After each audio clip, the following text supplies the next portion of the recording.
Miss Fairchild, avec l'aimable autorisation de l'auteur Nolwenn Ivy. Lu par Sabine pour audiocité.net, sous la licence Paternité, pas de commercialisation, partage à l'identique. Les poupées jouent de la musique, mais elles ne peuvent entendre ce qu'elles jouent. Elles dansent, mais elles n'ont pas plaisir à danser. Théodore Roszak. Comme elle est mignonne, cette petite fille. On aurait envie de croquer ses belles joues roses, de se perdre dans la verdure de ses grands yeux et de coiffer sans fin ses longs cheveux bruns. Une vraie petite merveille. Vous n'imaginez pas à quel point je vous envie. Je me souviens que papa et maman s'étaient gonflés d'orgueil à ces mots. Mon enfer a fait la une des journaux locaux et nationaux pendant des semaines. Les journalistes voulaient un titre percutant. Ils l'ont appelé la tragédie d'Elwood. Elwood, petite bourgade perdue dans la campagne anglaise. Un village à l'allure parfaite, au gazon parfaitement tondu et aux haies symétriques. Les maisons aux volets bleus s'accumulent sur le bord de l'unique route qui traverse le village. Tout le monde se connaît et se déteste en silence. L'ennui y fait perdre la notion du temps. Ceux qui pouvaient fuir ce lieu sinistre sont partis depuis bien longtemps. Les autres sont résignés à y finir leurs mornes existences. Quelques voitures traversent parfois Elwood, mais aucune ne s'y arrête, hormis pour faire le plein de temps à autre. Le pub Mimi's, unique attraction du coin, ne s'anime que par la présence de quelques vieillards aigris qui y ruminent leur solitude. Pendant quelques mois, grâce à la tragédie d'Elwood, la ville a bénéficié d'un sursaut de popularité. Des touristes égarés ou des amateurs de sensations morbides ont voulu voir de leurs propres yeux les stigmates de l'horreur et entendre les versions toujours plus exagérées des habitants. Tous avaient leur propre interprétation, mais aucune ne reflétait le moins du monde la réalité. J'étais tantôt une psychotique sanguinaire, tantôt une névrosée possédée par le démon, ou encore une petite fille victime de sévices horribles qui se serait vengée de ses bourreaux. Les rumeurs et les spéculations allaient bon train. Qu'importe la vérité. L'important était d'entretenir le mythe afin de rester sous le feu des projecteurs le plus longtemps possible. La ville n'avait jamais été aussi animée. On parlait de nous dans toute l'Angleterre. Le maire n'espérait plus une telle aubaine. Il pensait que cet intérêt, même malsain, pousserait certaines personnes à s'installer à Elwood et à racheter des maisons laissées à l'abandon. Il voyait grand. Il imaginait même l'ouverture de nouveaux commerces. Malheureusement pour lui, les amateurs d'horreur et de sensationnel se sont lassés. Cette histoire a fini par ne plus intéresser personne. Les médias ne tardèrent donc pas à se jeter comme des loups affamés sur d'autres affaires, bien plus croustillantes, et Elwood retomba dans son anonymat moribond. Après tout, ce n'était qu'un accident regrettable, un incendie qui laissait une petite fille orpheline. Tante Agathe supporta mal cette soudaine notoriété. Elle regretta vite la tranquillité qui régissait sa vie et ne cessait de me reprocher cette surexposition médiatique. Ces fouilles-merdes prenaient un malin plaisir à fouiner dans sa vie privée pour rendre leurs articles plus sensationnels. Son alcoolisme notoire et ses mœurs légères avaient été affichés au grand jour. Je suis convaincu qu'elle pleurait plus pour les moqueries dont elle faisait l'objet que pour la disparition de sa sœur aînée. Elle ne cessait de hurler du matin au soir qu'elle se débarrasserait de moi dès que l'occasion se présenterait. Les journaux ont fini par nous oublier. Hélas, il n'en va pas de même des habitants. Ces hyènes ne lâchent pas le bout d'os tant qu'il n'est pas totalement rongé. Tante Agathe est fermement décidée à m'éloigner pour retrouver sa petite existence égoïste. Un étrange appel téléphonique en pleine nuit scelle mon destin. Caché dans l'embrasure de la porte, je saisis le mot au vol « Adoption ». Quelques jours plus tard, alors que je n'y pense plus, Agathe, sans prévenir, prépare ma valise et m'annonce son ménagement. Il est temps que tu partes de ma maison. » J'ai beau pleurer toutes les larmes de mon corps, lui promettre que je serai une petite fille parfaite, rien ne la fait changer d'avis. Je suis un boulet bien trop pesant pour une femme qui n'a d'autres soucis dans la vie que ses bouteilles de gnôle et ses amants de passage. Elle me traîne sans ménagement jusqu'à la voiture et m'enferme à l'arrière. Je ne cesse de hurler et de pleurer, mais elle m'ignore et feint même d'oublier jusqu'à mon existence. La fatigue finit par m'assommer, et le marchand de sable a déjà fait son œuvre quand nous quittons le comté d'Elwood pour nous diriger vers la grande ville. Les chemins éventrés laissent place aux routes goudronnées, puis à l'autoroute. De hauts bâtiments modernes remplacent les maisons ternes et tristes. Cependant, je ne vois rien de tout cela. Je me réveille d'une claque sur la tête. « Nous arrivons. Tente de retrouver une mine fraîche et sois agréable, veux-tu » Je mets quelques secondes à émerger et colle mon visage contre la vitre. Tante Agathe vient de tourner à un carrefour. Nous roulons dans une allée bordée d'immenses frênes. Ils perdent déjà leurs feuilles à l'approche de l'automne. Leur nudité leur donne une allure à la fois inquiétante et majestueuse. Je rêvasse et me plonge dans un monde de contes de fées. « Arrête tes songeries, nous sommes arrivés. Souris et montre-toi poli. » Ces mots retentissent comme si une aiguille imaginaire explosait la bulle de mes rêveries enfantines. À nouveau, je vais fondre en larmes. Mais une petite gifle vicieuse m'en dissuade sur le champ. J'essuie d'un revers de la main les larmes de colère qui commencent à couler. Je finis par obtempérer et descends du véhicule. Devant nous se dresse un grand édifice qui ressemble à une demeure du XVIIe siècle. Ce château aux couleurs un peu ternies, patiné par les intempéries, semble malgré tout n'avoir rien perdu de sa splendeur.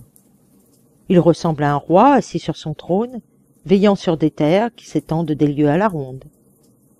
Ses fenêtres, trop nombreuses pour les compter, me dévisagent tels les yeux d'une araignée à l'affût d'une proie. Une alarme retentit dans ma tête.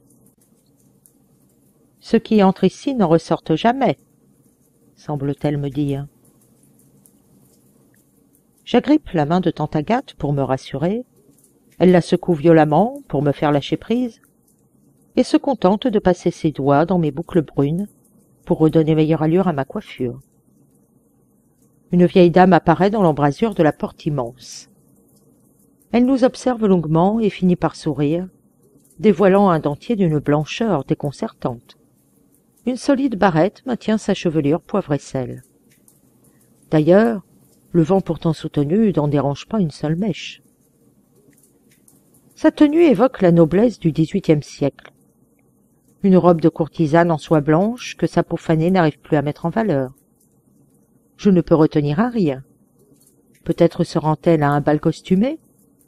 Cela justifierait cette tenue anachronique. Tante Agathe me met une petite claque derrière le crâne pour me faire ravaler ce rire déplacé. La vieille dame se trouve à quelques pas de nous, je peux voir ses yeux gris pleins de malice. Son visage ne me semble pas inconnu, comme un souvenir coincé dans ma mémoire. Elle me tend une main glacée que je serre par politesse, non sans réticence.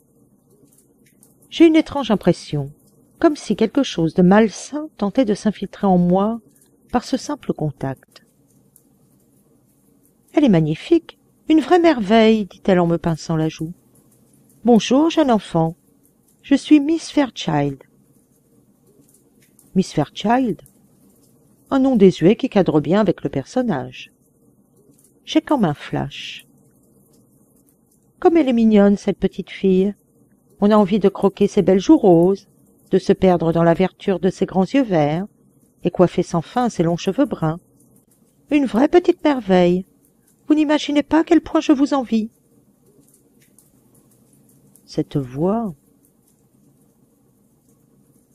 C'est l'heure du goûter. Tu devrais rejoindre les autres pendant que je discute avec ta tante. Je n'ai pas le temps de montrer mon désaccord, elle enchaîne aussitôt. Maïtena va t'emmener, tu risquerais de te perdre, dit-elle en me poussant doucement, mais fermement, vers la porte d'où elle est apparue. Des murs rose bonbon, un parfum d'ambiance sucrée, du mobilier de maison de poupée. Tout est froufrou et dentelle. Miss Maïtena, elle tient à ce que je l'appelle ainsi, se fond dans le décor. Une robe de bonne facture, un joli nœud dans le dos et un chignon roux, strict mais joliment fait. Elle doit avoir une bonne vingtaine d'années, mais en paraît 5 de moins. Seul son visage parsemé de taches de rousseur trahit son âge réel. Elle me conduit dans une petite salle un peu bruyante, où goûtent une vingtaine de petites filles. Cette vision me rappelle étrangement les dînettes que je préparais avec mes poupées et mes peluches. Toutes ces petites filles sont à la fois identiques et différentes. Elles portent des petites robes de princesse, des couettes nouées avec des rubans roses, des souliers noirs vernis et un maquillage outrancier qui rend leur visage un peu grotesque. Elles se tournent de concert dans ma direction. « Mesdemoiselles, voici Miss Emma. Elle prendra le goûter avec vous, et j'espère que vous saurez l'accueillir comme il se doit. » Quelques rires et chuchotements se font entendre. Des regards suspicieux ou interrogateurs suivent ma progression. Miss Maïtena me demande de m'asseoir sur la seule chaise libre et retourne à ses fourneaux. Je ne sais comment agir face à toutes ces inconnues qui me dévorent des yeux. Par politesse ou désintérêt, elles finissent par retourner à leur thé et leurs biscuits secs, comme si je faisais désormais partie du décor. Leur étrange attitude me convient parfaitement, car elle m'évite de devoir tenir une conversation que je ne souhaite pas. Soudain, un silence de mort s'abat sur la pièce. Toutes se retournent vers Miss Fairchild qui vient d'entrer. Elles se lèvent dans un même mouvement. Je les imite, un peu intrigué par cet étrange cérémonial. Elles se rasseillent uniquement lorsque Miss Fairchild le leur permet. Je reste seul debout, obnubilé par ma grande valise noire posée à ses pieds. Je m'entends hurler. « Non !» Je ne prends pas le temps de réfléchir. Je me précipite à travers le dédale des couloirs vers la grande porte par laquelle je suis arrivé. Le grand parc du manoir m'apparaît enfin, désert. Je réalise que tante Agathe m'a abandonné là, sans aucun scrupule. Je cours jusqu'à ce que mes jambes me trahissent. Je m'effondre contre un arbre, perdu au milieu des bois, complètement désorienté. Des larmes noient mon visage. Je pleure longtemps, seul en ce lieu. Je n'arrive pas à y croire. Elle m'a abandonné. À croire que le destin s'acharne contre moi. À quoi bon pleurer? Personne ne t'entend ici. Cette petite voix douce me sort de mes sombres pensées. Elles sont 3. 3 petites filles debout devant moi, en train de m'observer. Nous sommes partis te chercher avant qu'elle n'envoie les chiens. Rentrons, sinon elle va se mettre en colère, me dit la plus jeune, blonde comme les blés. Les 2 plus robustes m'aident à me relever et essuient mon visage. Elle déteste quand nous cherchons à fuir. Elle pourrait te punir, et même t'enfermer dans les sous-sols si tu essayes encore, m'explique celle qui paraît la plus âgée, une jolie brune aux yeux noirs comme l'ébène. Crois-moi, il n'y a rien de pire que les sous-sols. Parfois on n'en revient pas. Ne dis pas ça, hurle la petite blonde, des larmes plein les yeux. Mathilde va revenir, j'en suis certaine. Pendant un instant, les 2 autres se regardent d'un air lourd de sens, puis baissent les yeux pleins de tristesse. Le lit de Mathilde est devenu le sien. Cela signifie qu'elle ne reviendra pas. Au fait, moi je suis Gamie, me dit l'autre brune. Une jolie fille aussi, un peu ronde. Et celle qui parle toujours pour ne rien dire, c'est Mélanie. La petite blonde fait la moue en entendant cette description. Et elle, c'est Agathe, continue-t-elle. Nous nous dirigeons vers le bâtiment. Agathe ne peut s'empêcher de poser la question qui brûle les lèvres.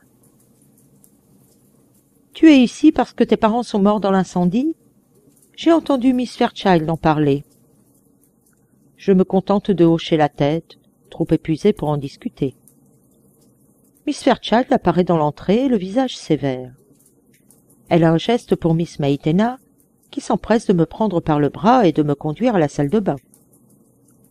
Les 3 jeunes filles prennent congé sans demander leur reste. Je ne parviens pas à fermer l'œil de la nuit. Ce lit n'est pas le mien, toutes ces personnes autour de moi me sont totalement inconnues. À la moindre somnolence, je revis le cauchemar du drame survenu quelques mois auparavant. L'odeur de la fumée, les flammes, les hurlements de papa et maman. Je crois avoir pleuré dans l'obscurité. Gaby, qui dort sur le lit d'à côté, me chuchote plusieurs fois dans la nuit. « Ça va aller, je veille sur toi. » Je mets des semaines à me résigner. Je me poste tous les jours face à la fenêtre, dans l'espoir insensé que tante Agathe regrette sa décision. À l'évidence, je ne lui manquais pas, car elle n'est jamais revenue. Je suis une orpheline en attente de ma nouvelle famille. Mais quelle famille? Voici bientôt 1 mois que je vis ici. Nous n'avons pas reçu la moindre visite. Ni moi, ni même Gaby, qui réside ici depuis 2 ans. Mais elle refuse d'aborder le sujet. La sonnerie stridente retentit. Chaque matin, c'est le même cérémonial. Avant le petit déjeuner, les 5 assistantes de Miss Fairchild nous transforment en de parfaites petites poupées. Elles attachent nos cheveux et les boucles au fer à friser, parent notre peau de porcelaine de rose, de bleu, de mauve et de rouge à lèvres écarlate, puis nous rajoutent des taches de rousseur pour renforcer notre aspect angélique. Nous ne portons jamais 2 fois les mêmes robes, et nos souliers sont vernis au point que nous pouvons nous voir dedans. Mélanie hurle de terreur chaque matin quand elle l'oblige à ôter ses lunettes et à les remplacer par des lentilles de contact. « Tu es la seule à ne pas être parfaite. Il faut cacher ce défaut, » lui dit Miss Fairchild. Ses assistantes expriment leur peine envers cette pauvre petite de 6 ans qui doit subir cette torture inutile. Mais personne n'oserait contredire la terrifiante Miss Fairchild. Après le petit déjeuner, nous assistons aux cours de bienséance et de maintien. Des règles de vie en société, comme la manière de se servir de ses couverts ou comment tenir sa tête droite en toutes circonstances. Ni mathématiques ni grammaire. Ce sont des futilités qui ne vous serviront à rien.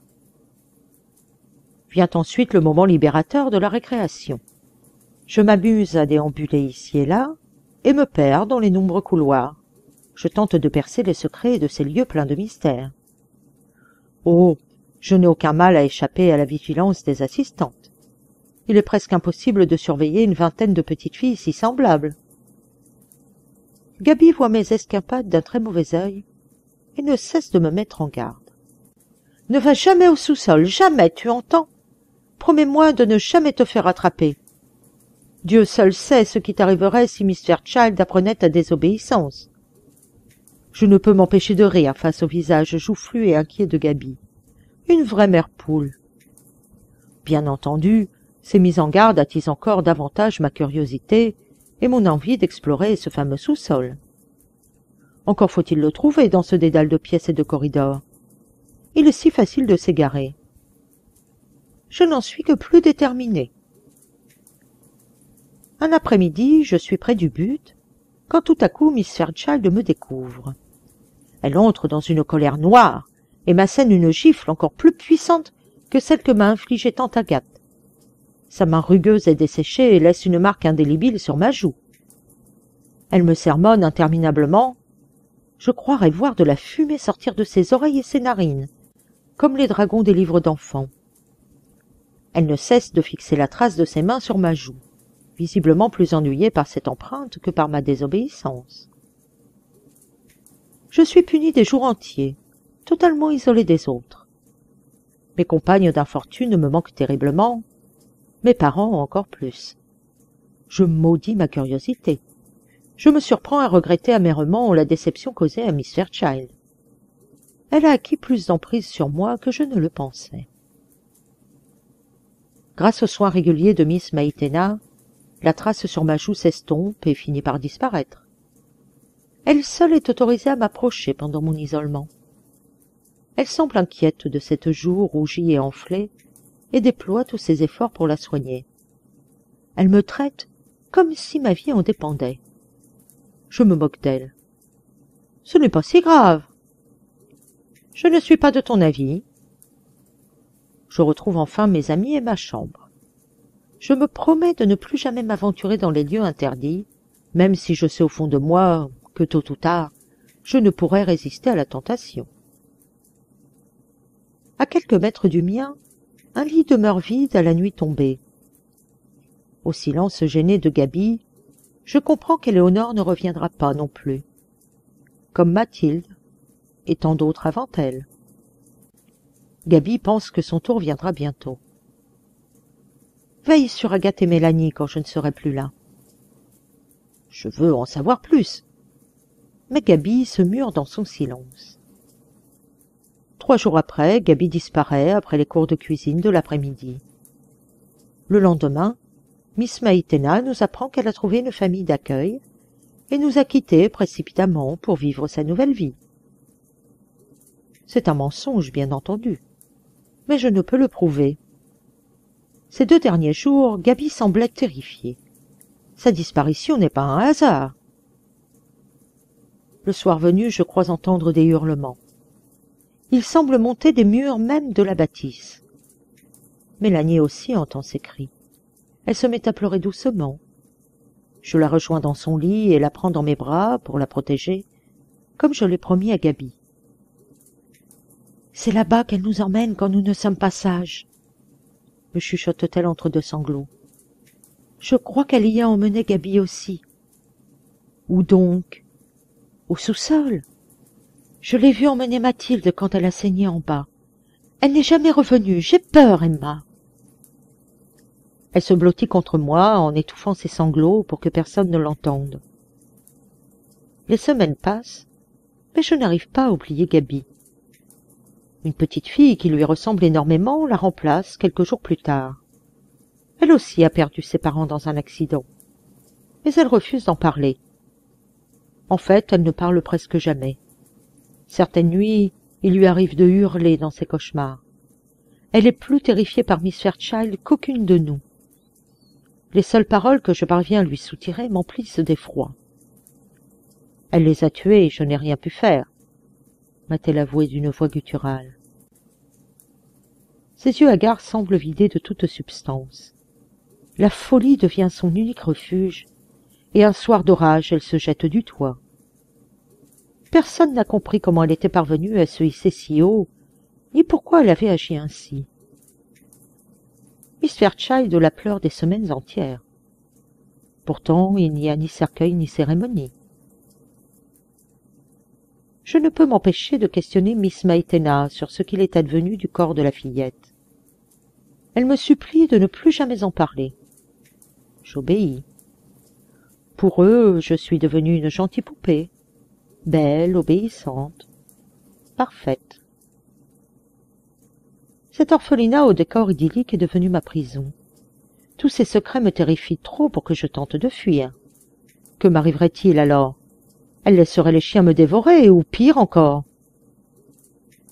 Les jours, les mois, les années s'écoulent lentement. Je ne suis plus qu'une ombre parmi les autres. Je n'agis et ne pense que selon les enseignements de Miss Fairchild. Elle me montre sa fierté, ne tarit pas d'éloges sur ma beauté et ma perfection, et estime que je suis sa plus belle réussite. Elle n'a aucune idée de la souffrance que je m'inflige au quotidien pour paraître telle qu'elle me veut. Je cache ma féminité naissante avec des bandelettes serrées sur la poitrine et un corset qui me cisaille les hanches. Pourtant, je souris. Je suis son joyau et c'est tout ce qui compte à mes yeux. Mon enfance me paraît devoir durer éternellement. Un matin, tout bascule. Je me réveille dans une mare de sang. Je crois un instant que je suis en train de mourir. Mais je comprends peu à peu que mon enfance meurt dans ses draps. Je suis devenue une femme. Au sous-sol, je l'ai vue emmener Mathilde quand elle a saigné en bas. Elle n'est jamais revenue. Les mots de Mélanie résonnent dans ma tête et prennent tout leur sens. J'ai peur. Je laisse les autres filles quitter la chambre.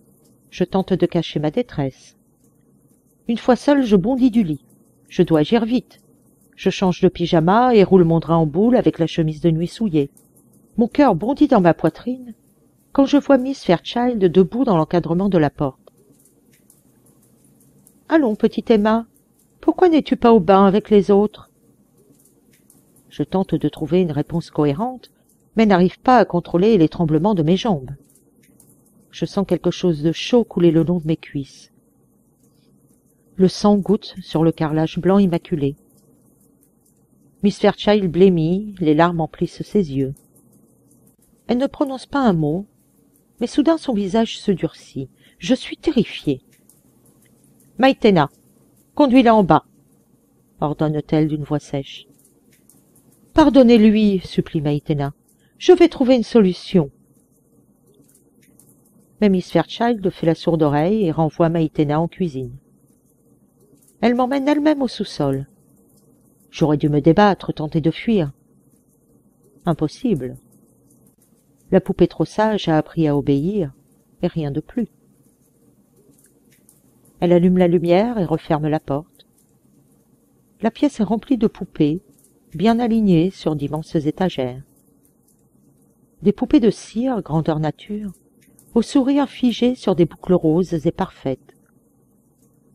Leurs yeux sont vides, sans âme. D'un coup, toute la pièce se met à tourner. Je ne contrôle plus mes tremblements. L'une d'elles ressemble tellement à Gaby. Seigneur. N'aie pas peur. Les poupées vivent éternellement, la mort n'a pas de prise sur elles.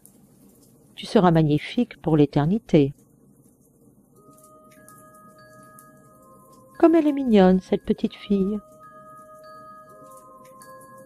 On a envie de croquer ses belles joues roses, de se perdre dans la verdure de ses grands yeux verts, et coiffer sans fin ses longs cheveux bruns. Une vraie petite merveille. Vous n'imaginez pas à quel point je vous envie.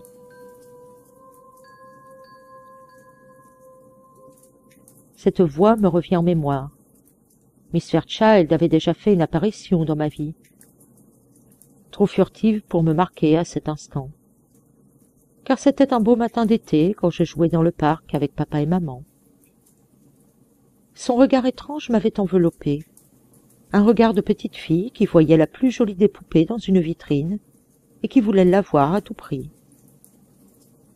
Je comprends soudain que devant moi se trouve celle qui a assassiné mes parents. Mais il est trop tard.